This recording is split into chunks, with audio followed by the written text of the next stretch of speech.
Alright, come up here the day to have a look at all these rabbit warrens, because I don't know if you know, the rabbit population in Scotland has been totally devastated.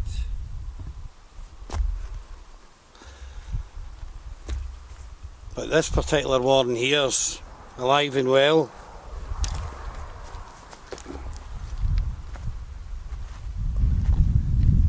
Many years ago they introduced a disease to rabbits called maximatosis. It was a woman professor that made the virus. She put it on fleas, put them on a couple of rabbits, let them go. Through the fleas, killed rabbits. Used it in Australia first. They had a massive rabbit epidemic. But anyway, there's this new disease and they're calling it rabbit hemorrhage disease. Some people are saying it came from China, but anyway, man introduced it into Australia.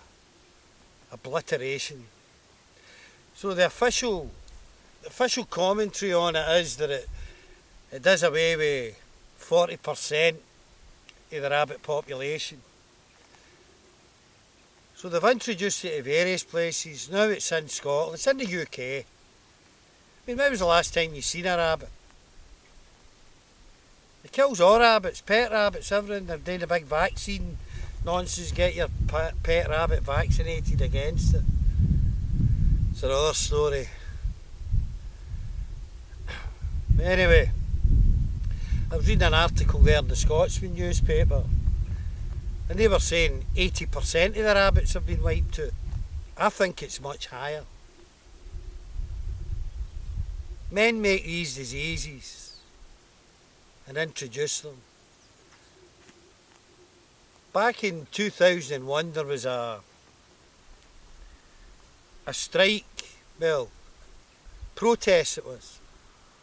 And the protesters were farmers and lorry drivers. And at the time I had a mate whose father was a cattle farmer. He had a shooting business. And the events that unfolded destroyed them. Because what happened was that they were taking horses into main cities and, you know, they were having a good effect. Lorry drivers were blocking motorways. So the government should say,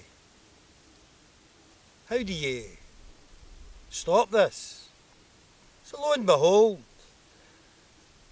the countryside cattle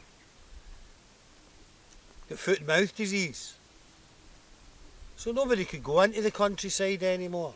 There was no shooting, no nothing. Couldn't even go rambling because you would track this disease through your feet. So once that all blew by, when the foot and mouth was all sorted out, with the slaughtered cattle in their hundreds of thousands, sheep, everything, what happens is that a story comes out of some laboratory in somewhere down south in England that it was a virus that escaped from a laboratory. I mean, you can believe that if you like. I reckon he just got a couple of vials and just sprinkled it over the land. And once the foot and mouth happened, that was the end of the protests.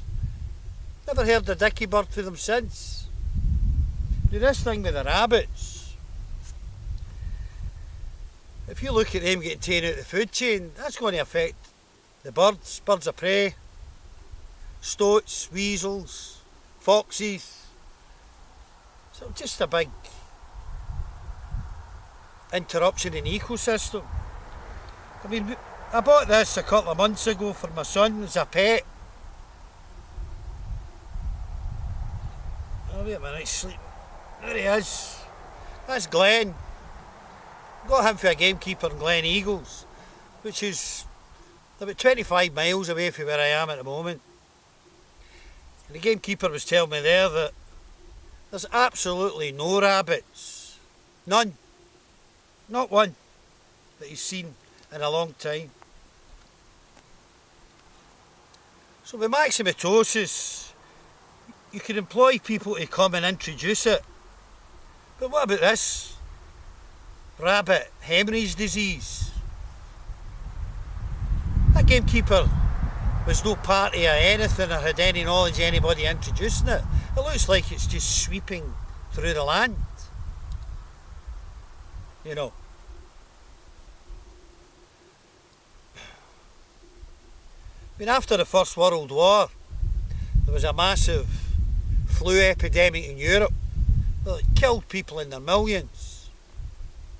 I've often suspected, and there's theories to that effect, that it was a man-made flu virus.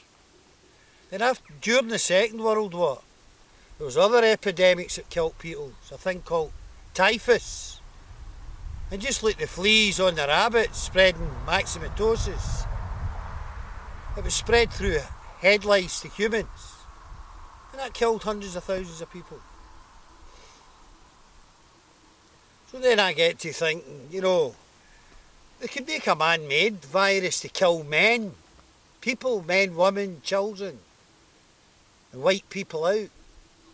But if they released that, what would protect the people that released it?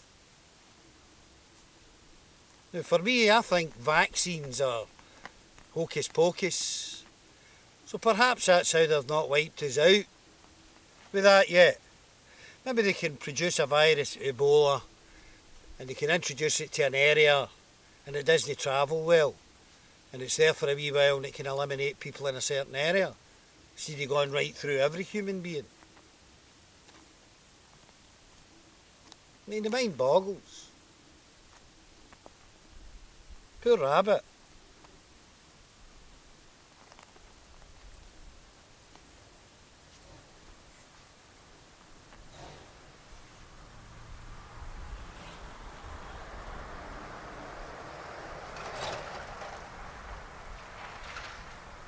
Anyway, thanks for listening.